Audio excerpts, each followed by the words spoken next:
우리에게 주시는 하나님의 말씀은 신약성경 누가복음 15장 25절로 32절까지 말씀입니다.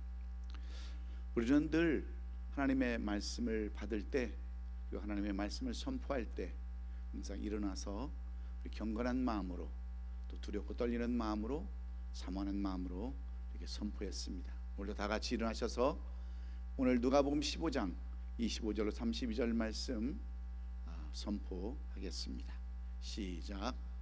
마다들은 밭에 있다가 돌아와 집에 가까이 왔을 때에 풍악과 춤추는 소리를 듣고 한 종을 불러 이 무슨 일인가 물은데 대답하되 당신의 동생이 돌아왔음에 당신의 아버지가 건강한 그를 다시 맞아들이게 되므로 인하여 살찐 송아지를 잡았나이다 하니 그가 노하여 들어가고자 하지 아니하거늘 아버지가 나와서 권한대 아버지께서 대답하여 이르되 내가 여러 해 아버지를 섬겨 명을 어김이 없거늘 내게는 염소 새끼라도 주어 나와 내 벗으로 즐기게 하신 일이 없더니 아버지의 살림을 창녀들과 함께 삼켜버린 이 아들이 돌아옴에 이를 위하여 살찐 송아지를 잡으셨나이다.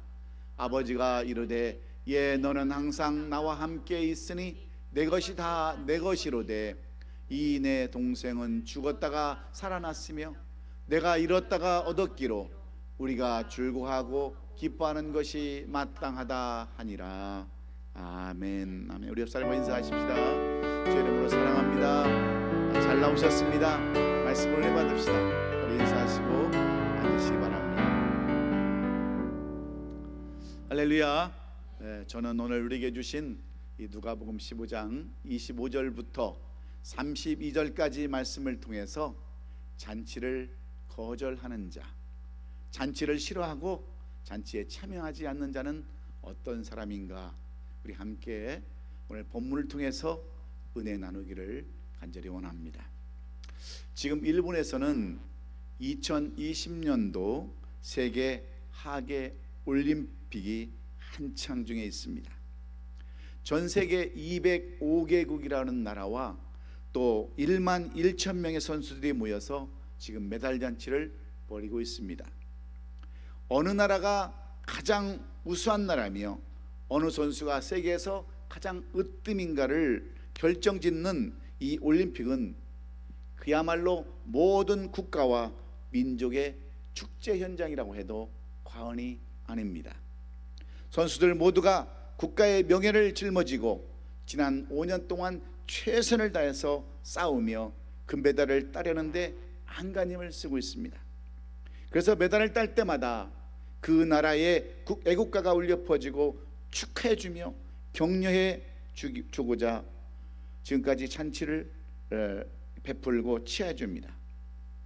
한 나라 국민이요 민족이요 형제며 자녀들이 그 시상대에 올라와서 그 금메달을 목에 걸고 애국가가 퍼질 때 모든 사람들은 기뻐하고 그들을 격려해 줍니다.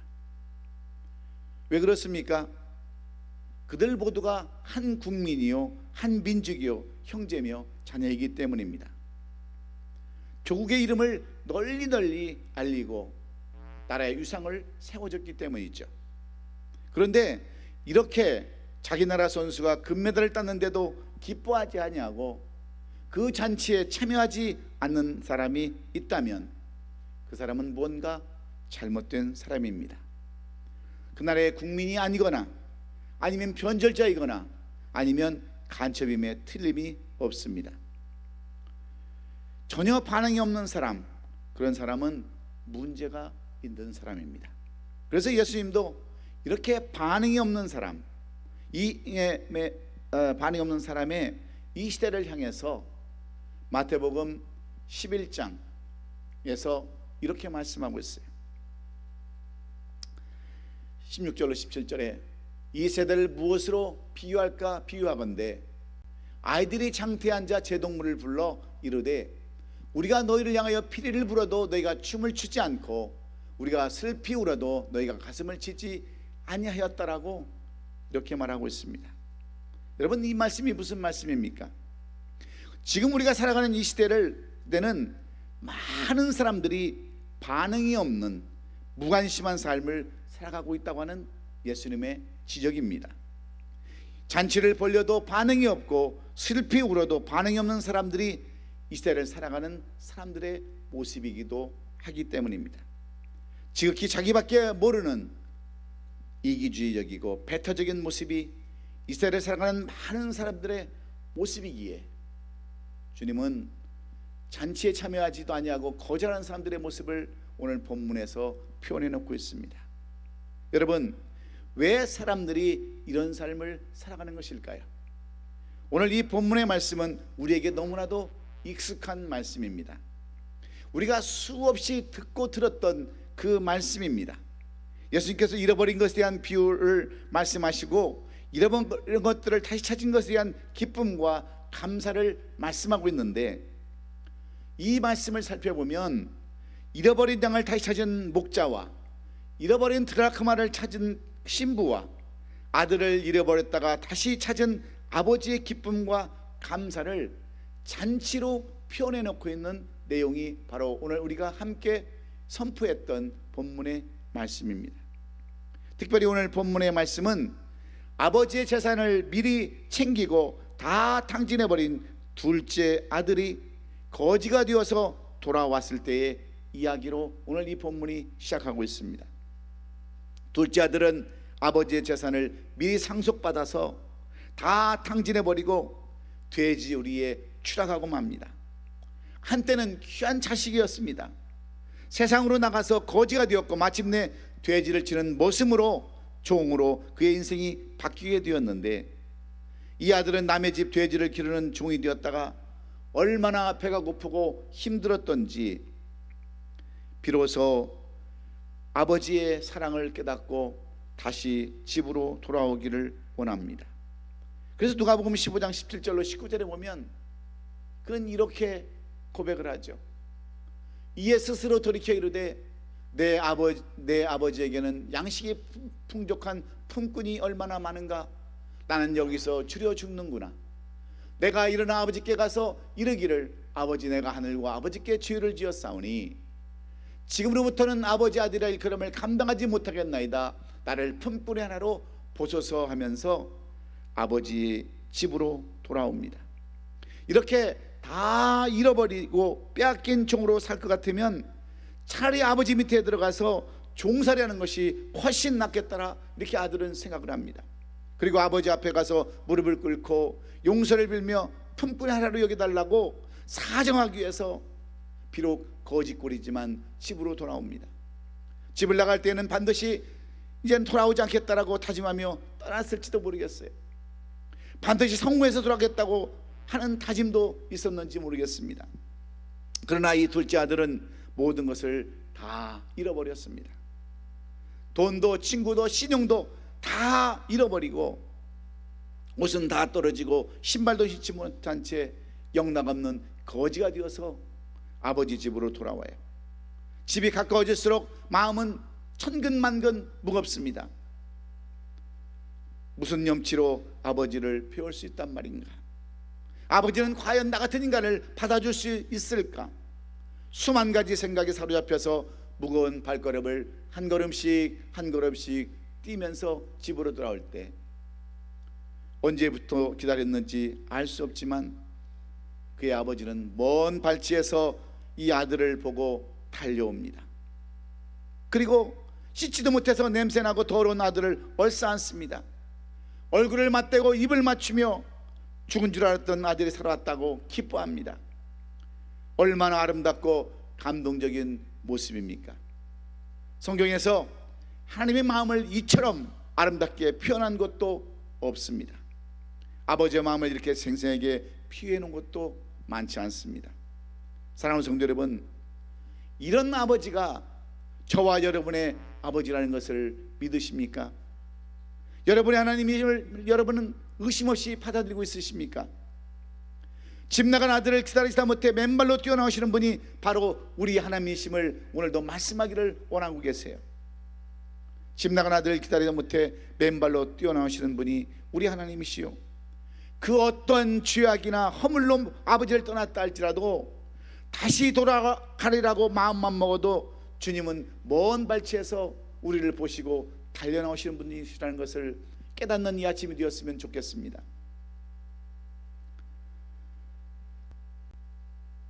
그리고 이 아버지는 돌아온 아들에게 새 옷을 입히십니다.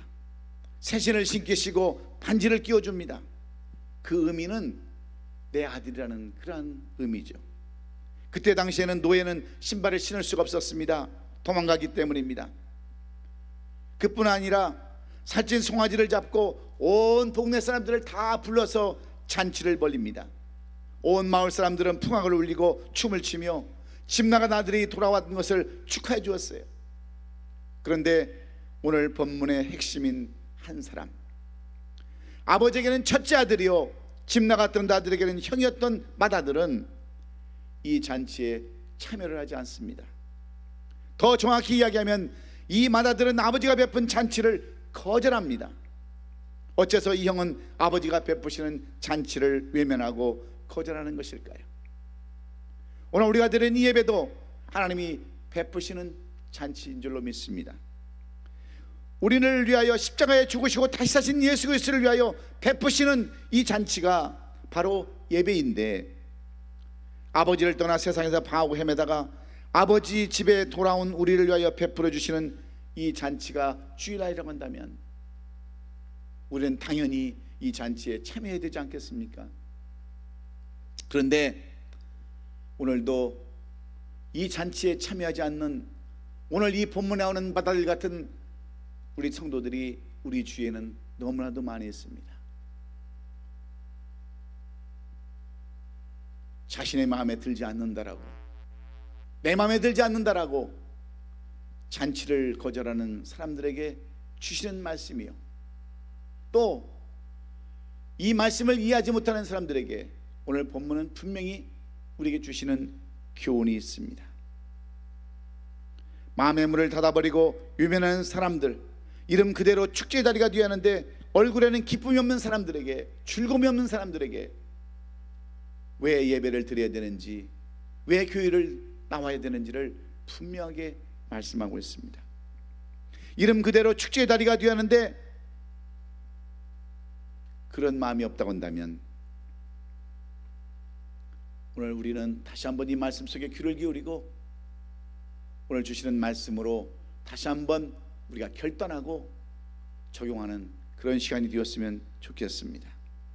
그럼에도 끝내 이 큰형은 그 자리에 나가지 않습니다.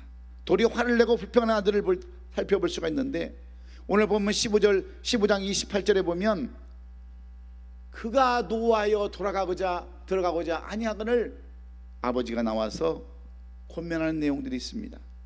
여러분, 이 큰형, 이 맏형이 왜 이렇게 화를 내고 아버지를 원망하며 즐겨하는 자리, 함께 해야 할 그러한 자리에 들어가지 못하는 이유가 어디에 있을까요? 오늘 이 잔치를 함께 기뻐하지 못하고 즐거워하지는 그 이유가 어디에 있느냐는 거예요. 맏형처럼 도리어 화를 내며 잔치를 거부하는 이유를 우리가 알아야 오늘 우리가 무슨 깨달음을 받을 거 아닙니까? 이 본문을 쓴 누가는 왜 이 맏형이 잔치를 거절하고 하나님이 베푸신 이 예배, 아버지가 베푸신 이 예배, 이 잔치를 왜 거절하는가, 그 이유를 우리가 깨달아서 예배에 참여하는 저희들이 기쁨으로 감사로 참여할 수 있기를 예수님의 이름으로 축원합니다. 그러면 왜 맏형은 아버지가 베푼 그 잔치를 거절했을까요? 첫째는 자신의 본분을 모르는 어리석음 때문입니다. 한마디로 말하면 교만한 마음 때문이에요. 밭에서 일하다가 돌아온 형은 집에서 잔치가 벌어지는 모습에 깜짝 놀랍니다. 노랫소리가 들리고 춤추는 그러한 즐기는 모습을 봅니다. 잘 차려진 음식상을 보고 이게 무슨 일인가 해서 한 종을 불러 물어봅니다. 그랬더니 집 나간 동생이 돌아와서 아버지가 손을 잡고 잔치를 벌였다고 이렇게 얘기하는 말을 들은 이 아들은 화가 날 수밖에 없었어요. 그래서 소리 없이 자기 방문으로 문을 들어가 문을 잠가 버립니다. 아버지는 형의 방문을 문을 두드리면서 얘야, 오늘 내 동생이 돌아왔단다. 지금까지 집을 나가 소식이 없었는데 내 동생이 들어왔으니 너도 나와서 맞아줘야 되지 않겠느냐 하며 권면합니다. 그런데 오늘 본문 29절로 30절에서 이 형이 뭐라고 말해요? 내가 여러의 아버지를 섬겨 명을 어김이 없거늘 내게는 염소새끼라도 주어 나와 내 벗으로 죽게 하시는 일이 없더니 아버지의 살림을 창녀 들고 함께 삼켜버린 이 아들이 돌아오매 이를 위하여 살찐 송아지를 잡으셨나이다 그랬어요. 그리고 화를 냅니다. 사실 형은 맏아들로서 소임은 열심히 했습니다. 아버지 말에 늘 순종하는 삶을 살았어요. 그래서 그날도 열심히 밭에 나가서 일을 하고 돌아오는 길이었어요.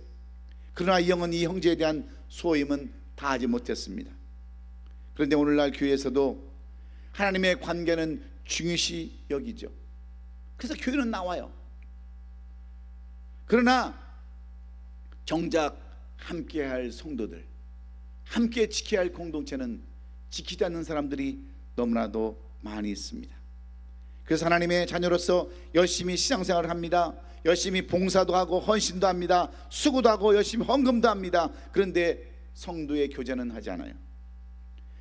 일만 끝나면 총알같이 가버립니다. 하나님의 관계만 잘하고 아들로서 사명만 잘 나가면 된다고 이렇게 생각을 하는 거죠. 하나님은 하나님의 관계를 맺었으면 앞으로의 이웃과의 관계도 잘 맺어야 한다고 말씀하셨기 때문에 요한일서 4장 20절에 보면 뭐라고 써놨습니까? 누구든지 하나님을 사랑하노라 하고 그 형제를 미워하면 이는 거짓말하는 자니 보는 바 그 형제를 사랑하지 아니한 자는 보지 못하는 바 하나님을 사랑할 수 없는 이라 그랬어요.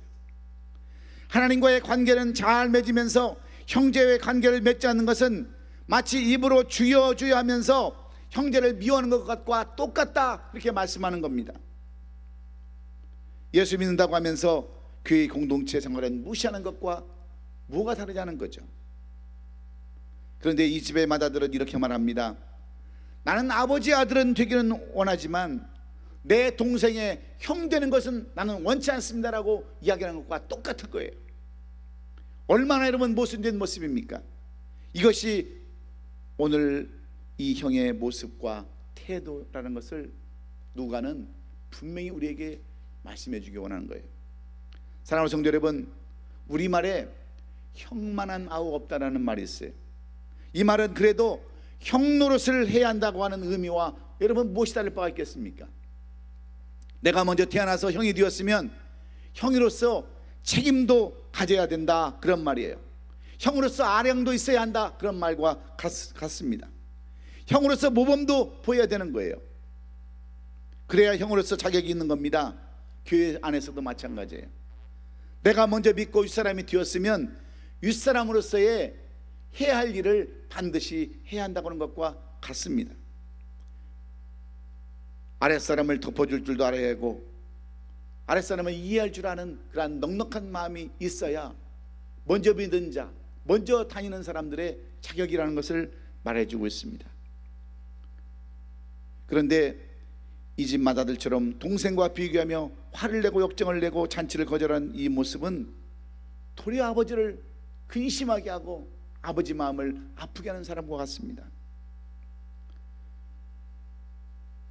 그러므로 교회에 나와서 하나님의 이름을 부르며 찬양하고 예배드리면서 형제를 미워하지 않아야 돼요.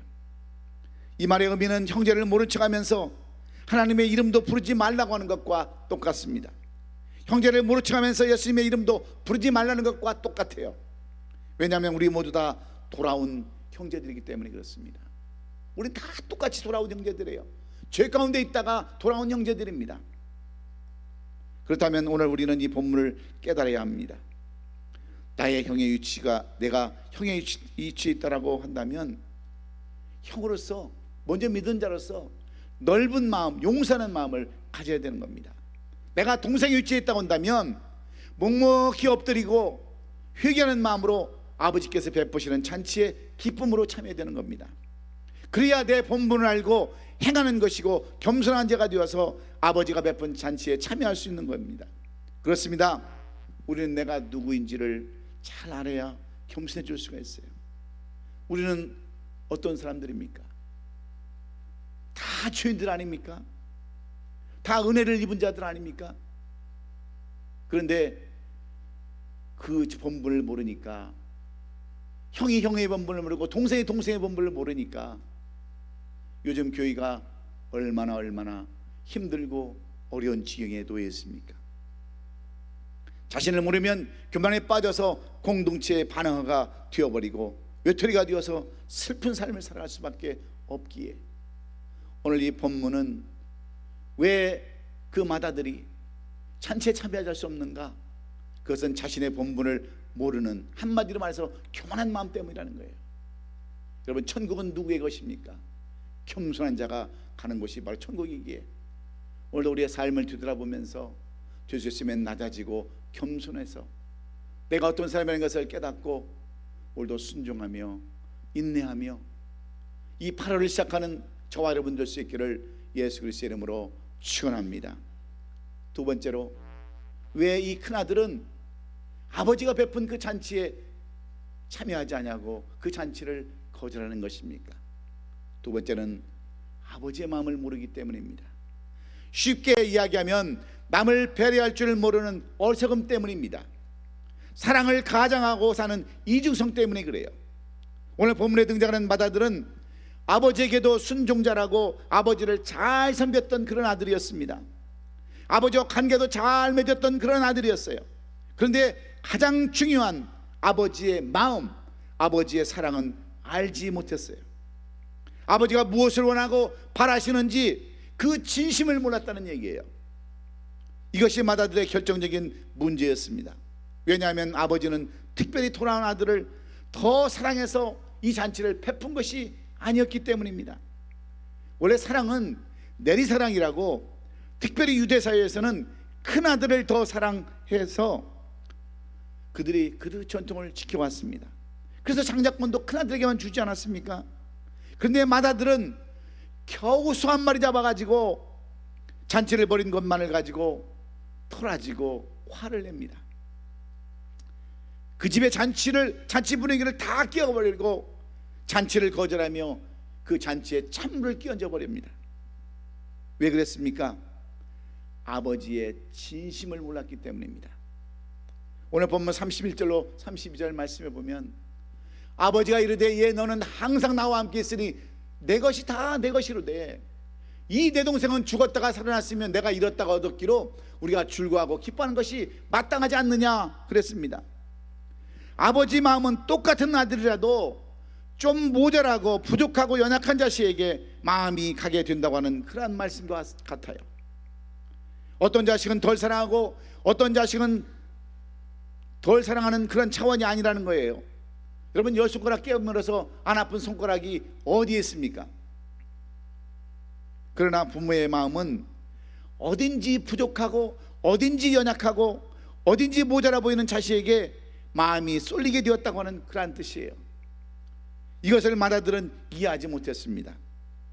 부모의 마음을 헤아리지도 못했고요. 그래서 아버지가 베푼 잔치를 거절할 수밖에 없었던 것입니다. 저의 집안은 원래 7남매를 둔 가정입니다. 그러다 보니까 막내인 저는요 항상 늘 찬밥입니다. 아침 늦게 일어나면 그 빨랫줄에 걸어놓은 양말이 없어요. 형들이 다 신고 가가지고 꿰맨 거, 기운 거, 그런 양말밖에 없습니다. 밥도 늦게 일어나면 먹고 아무것도 남는 게 없어요. 그리고 옷도요 다 이렇게 위부터 내려오니까 항상 윗사람은 새 옷을 입고 나머지 옷은 다 주워 입어야 되는 거예요. 그때마다 저는 막내로 태어난 것을 원망하면서 왜 나는 하필이면 막내로 태어났는가 하고 나를 원망하며 그렇게 살기도 했어요. 그래서 어떻게든지 밀리거나 뒤처지는 삶을 살지 않으려고 내 인생은 발버둥치며 사는 그런 인생이었어요. 잡초처럼 자랐습니다. 잡초처럼 컸어요.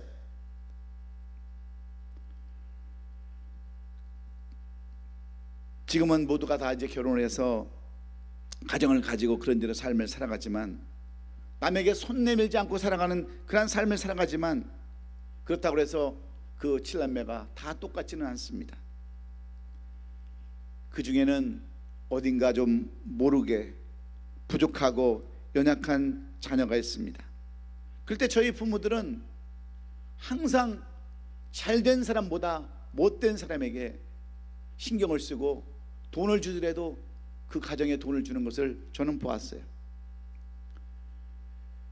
늘 걱정이 잘 안 되고 안 풀리는 자녀를 걱정하고 신경 쓰는 저의 부모를 보면서 저는 그 부모의 마음이라는 것을 저는 뒤늦게 깨달았습니다. 한 번은 제가 한국을 나갔다가 이제 미국에 돌아오는데, 저희 아버님이 저를 따라 나오면서 배웅을 하면서 집 앞까지 골목까지 따라오면서 이런 말씀을 하시는 거예요. 그래도 네가 효자다. 너는 어디에 내놔도 부모에게 걱정을 안 끼치니까, 하신 말씀이 아버지가 저에게 마지막으로 주신 그러한 말씀이었습니다. 그리고 다음에 아버지는 세상을 떠나셨어요.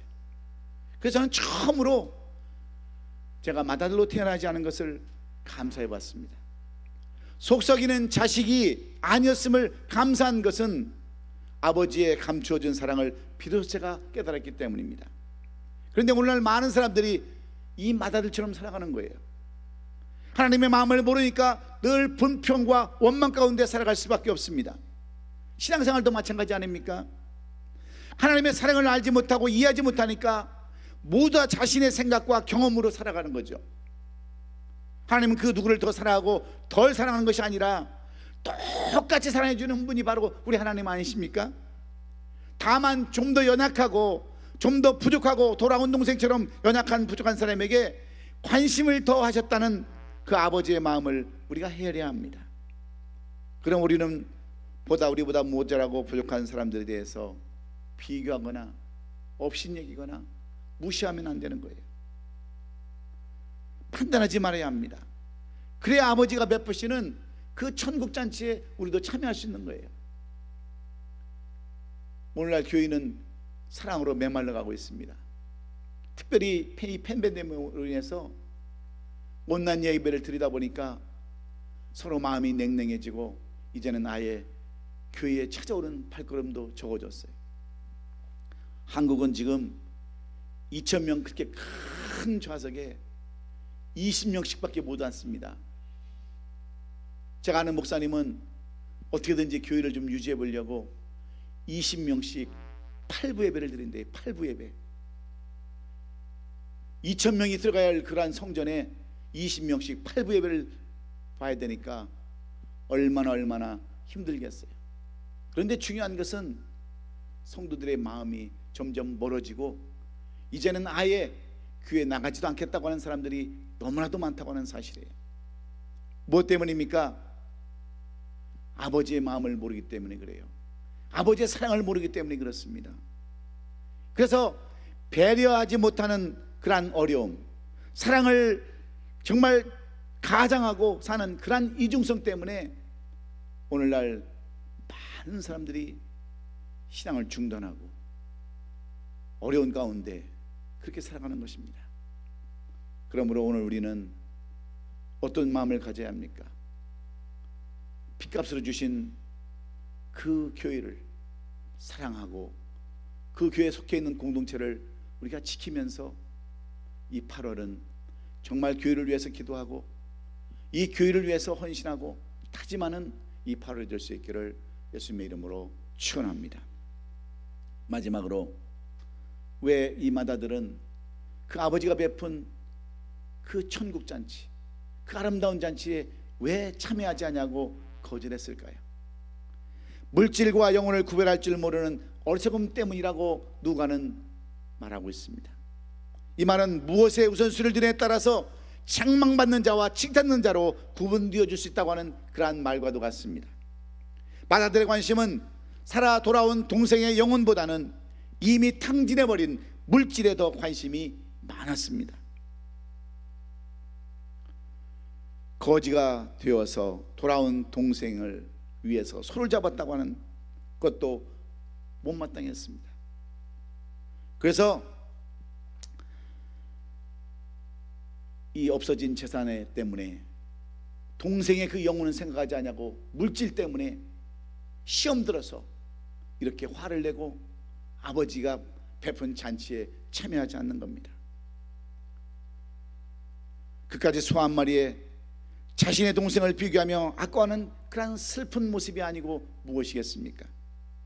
동생이 살아온 것은 관심도 없고 자신이 물려받은 재산인 소를 잡아서 잔치를 벌린 것만 아깝고 못마땅하게 여길 뿐이었습니다. 제대로 된 형이라고 한다면 어떤 마음을 가져야 되겠습니까? 그까지 잃어버린 재산이 뭐가 중요하냐고, 그래도 목숨만은 건져서 돌아온 것이 다행이라고 그렇게 동생을 안아주고 이해하고 입맞춤을 하는 것이 형의 도리가 아니겠어요? 그런 모습이 맏아들의 모습이고 형의 모습이고 아버지를 섬기는 아들의 모습이었어야 마땅했습니다. 그런데 형의 모습을 한번 잘 보세요. 한결같이 물질에 관한 이야기들만 써놨습니다. 거기 보면 살찐 송아지, 염소, 아버지의 살림, 잔치, 모든 다 물질에만 관심이 있는 이 형의 모습입니다. 오늘날에도 많은 사람들은 사람들의 영혼 문제보다는 물질에 더 치중하며 살아가죠. 그러니까 아버지 잔치에는 별로 관심이 없습니다. 예배에도 관심이 없고 교회에 관심이 없어요. 그래서 무언가 물질이 좀 생긴다 그러면 작은 교회는 떠들어보지 않아요. 큰 교회만 바라봅니다. 어떻게든 좀 비즈니스를 좀 해볼까. 여러분, 하나님이 그런 교회를 그런 사람을 축복해 주시겠어요? 오늘 이 말씀 속에는 그 깊은 뜻이 들어있는 거예요. 저는 크고 작은 교회를 말씀하는 것이 아니라 무엇에 우선순위를 두느냐 하는데 여러분 초점이 맞춰야 된다는 겁니다. 그래서 요즘 사람들은 마음속에 물질 우선주의로 자리 잡기 때문에 돈이라면요 형제도 부모도 자식도 없어요. 의리도 인간관계도 아랑곳하지 않습니다. 그렇다면 여러분들은 어디에 관심을 가지고 살아가십니까? 세상 물질입니까? 아니면 영혼입니까? 여러분이 어디에 관심을 두고 살아가냐에 따라서 이 잔치의 기대치가 달라진다고 하는 것을 우리는 잊지 말아야 돼요. 우리의 삶 속에 감동과 은혜가 달라진다는 것을 우리는 잊지 말아야 합니다. 저는 지난 3주간 동안 한국을 방문하고 돌아왔어요. 첫 번째 방문 이유는 우리 교회 이현종 전사님 결혼식 때문이고, 두 번째 이유는 저희 어머님, 올해 94세 되신 저희 어머님의 건강 때문이었습니다. 살아계셨을 때라도 한 번이라도 더 뵙는 것이 자식의 도리라고 생각을 하고 겸사겸사 다녀왔습니다. 오랜 세월을 싱글로 살아온 전도사님에게 가정을 세워주려고 중매를 시작하고 마침내 결실을 맺게 되어서 홀로 나가서 결혼식을 해야 하는 전도사님의 영적인 아버지로서 역할을 감당해 주기 위하여 나갔습니다. 한 영혼을 천하보다도 더 귀하게 여기셨던 주님의 마음이 깨달아져서 경제적인 면이 더 우선이 된 것이 아니라 영혼의 문제가 더 우선되었기 때문이죠. 사실 교회 공사도 끝나지 않았습니다. 해야 할 일들이 산더미처럼 쌓였어요. 그리고 여러 가지 물질적인 문제도 많이 있지만 저는 무엇이 우선순위인가를 생각해 보지 않을 수 없었습니다. 그리고 마침내 지난 24일 날 결혼을 마치고 즐거워하며 기뻐하는 두 사람의 신랑 신부를 보면서 저는 또 한 번 깨달았어요. 물질보다는 영혼이 더 훨씬 중요하구나를 깨닫는 귀중한 시간이었습니다. 우리 전사님 입이 귀까지 걸려 있어가지고 막 그 즐거워하는 모습, 그 생기차고 활발한 모습을 보면서 우리 전사님 일 내겠다, 뭔가 좀 큰일 하겠다 하는 그런 마음을 가지고 저도 참 기쁨 가운데 돌아왔습니다. 그렇습니다. 세상에는 먼저 할 일과 나중에 할 일이 있어요. 영적인 것과 육적인 것이 있는가 하면 영혼과 물질적인 것이 있습니다. 중요한 것은 어느 것에 더 비중을 두고 살아가느냐에 있다고 하는 것을 우리가 알아야 되는 거죠. 그래서 어느 것에 우선순위를 두고 사느냐에 따라서 주님이 예비하시고 준비하신 공중혼인잔치에 참여하는 자가 되기도 하고, 쫓겨나가서 이를 갈며 슬피 우는 자가 된다고 하는 것을 우리가 깨닫는다고 한다면 우리는 어떤 삶을 살아야 될까요?